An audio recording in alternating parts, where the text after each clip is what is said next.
ముందుగా తెలంగాణ ఉద్యమకారుల form chairman చీమా Srinivasarao గారికి, X DEO doctor Vijay Kumar sir నా అంటే ఫ్రెండ్స్ అంటే తప్పు కానీ సార్ నుండి నేను చాలా inspire.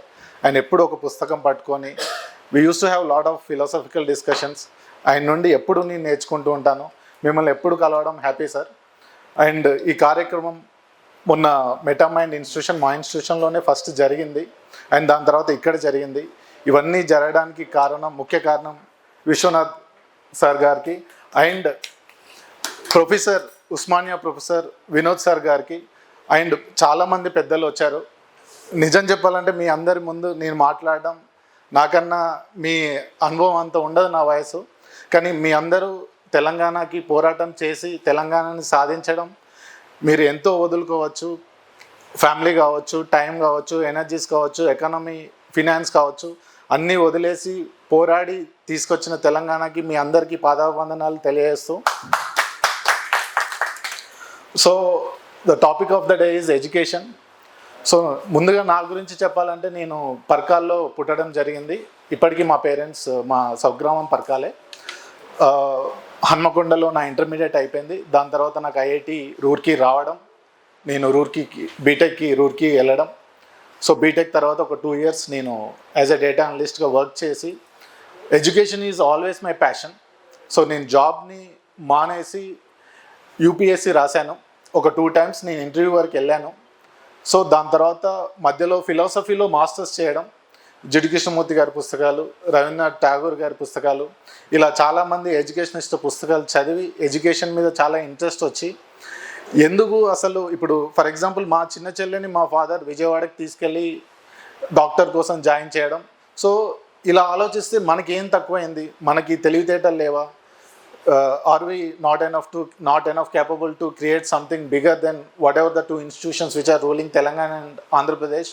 Why can't we start something అని మన ఇండియాలో ఉన్న అన్ని విద్యా సంస్థల మీద, Narayana Sri Chaitanya, Resonance and academy, వీటి మీద ఒక 3 నెలలు ప్రాపర్గా విశ్లేషణ చేసి రీసెర్చ్ చేసి ఒక రీసెర్చ్ డాక్యుమెంట్ తయారు చేసి అసలు ఇంటర్మీడియట్లో ఏమేం ప్రాబ్లమ్స్ ఉన్నాయి ముందుగా.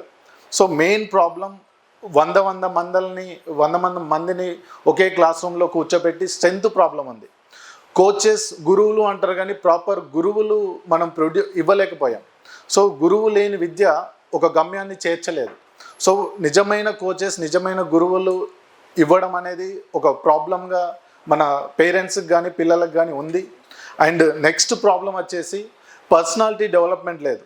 సో ఎస్పెషల్లీ మన వాళ్ళలో కొంచెం ఆత్మన్యూన్యత, మనం కొంచెం ఏదో తక్కువ అనే ఒక ఆలోచన, వీటిని అన్నిటి నుండి బయటపడేసి మనం కూడా hospitals, education, management, leadership qualities వైపు వెళ్ళి చాలా రంగాల్లో ముందుకు వెళ్ళొచ్చు అనే ఒక ఆలోచనతో మెటామైండ్ అనేది ప్రాబ్లమ్స్కి సొల్యూషన్గా దీన్ని స్టార్ట్ చేయడం జరిగింది. ఇది 4వ సంవత్సరం మేము నడుపుతున్నాం. అండ్ దోమల్గూడలో ఒక branch, now we are opening 1 more branch in Habsiguda. శంషాబాద్లో మాకు ఆల్రెడీ ఒక 500 మంది పిల్లలు హాస్టల్, వరంగల్, కరీంనగర్, మిగతా అన్ని డిస్ట్రిక్ట్స్ నుండి ఒక 500 మంది పిల్లలు ఆల్రెడీ శంషాబాద్లో ఉండడం జరిగింది. ఫస్ట్ ఇయర్ పిల్లలు ఇప్పుడు వాళ్ళు సెకండ్ ఇయర్కి వెళ్ళడం జరుగుతుంది అండ్ మళ్ళీ ఫస్ట్ ఇయర్ అడ్మిషన్స్ జరుగుతున్నాయి.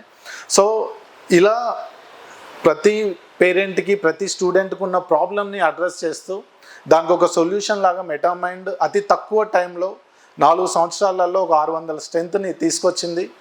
ఇది ముందుకు ఇలానే తీసుకెళ్తున్నాం సార్. అండ్ మీ అందరి ప్రోత్సాహం కూడా మాకు కావాలి.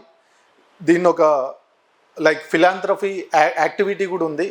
బికాజ్ మై బ్యాక్గ్రౌండ్ ఈజ్, నేను 6th to 10th free education వచ్చింది నాకు. నేను చాలా అదృష్టవంతుణ్ణి. సో నేను గవర్నమెంట్ స్కూల్లో చదివాను. నేను నవోదయ సీట్ కొట్టడం జరిగింది 5th classలోనే. సో ఏదో ఒకటి ఖచ్చితంగా ఈ దేశం నాకు ఏమిచ్చింది అంటే చదువు ఇచ్చింది. చదువుని మించిన వెపన్ లేదు. చదువు అనేది మనకి జ్ఞానాన్ని ఇస్తుంది, స్కిల్ని ఇస్తుంది, మన కాళ్ళ మీద మనల్ని నిల్చునేటట్టు చేస్తుంది, ఒక ఆత్మవిశ్వాసాన్ని కలగజేస్తుంది. ఇలాంటిది ప్రతి ఒక్కరిలో నిలపాలి. ఎడ్యుకేషన్ అనేది మిగతా అన్నిటికన్నా ఇంపార్టెంట్ వెపన్ ఫర్ ఎనీథింగ్ అని చాలా గొప్పవాళ్ళు, గాంధీజీ కావచ్చు, నెల్సన్ మండేలా కావచ్చు, మనం ఏ పుస్తకాలు చదివినా ఇదే ఉంది. సో అందుకనే ఎడ్యుకేషన్ రంగం చూస్ చేయడం జరిగింది. First we came up to 11th and 12th and we are entering into schools. So ఇలా ఎంతో కొంత ఒక 1% అయినా ఎడ్యుకేషన్ని మార్చాలని ఒక ఆలోచనతోని స్టార్ట్ చేయడం జరిగింది. అందులో చాలామంది తోడ్పడడం, చాలామంది కలయిక దీన్ని ముందుకు తీసుకెళ్ళడం జరుగుతుంది. అండ్ మనం తెలంగాణ తెచ్చుకున్నాం, అప్పుడున్న పోరాటం కావచ్చు, అప్పుడున్న ఎనర్జీస్ కావచ్చు, అప్పుడు మనం ఒకటి ఏం ఆబ్జెక్టివ్ అనుకొని ఇలా మనకి ఇది కావాలి, ఇది ఉండాలి, మన వాళ్ళు ముందుకెళ్ళాలి, అది ఏ రంగంలోనైనా, అది ఎడ్యుకేషన్ కావచ్చు, హెల్త్ కావచ్చు, మేనేజ్మెంట్ కావచ్చు, anything.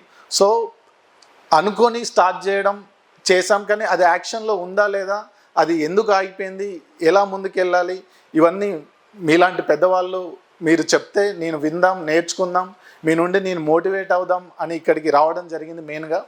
So thank you for this opportunity. Thank you everyone.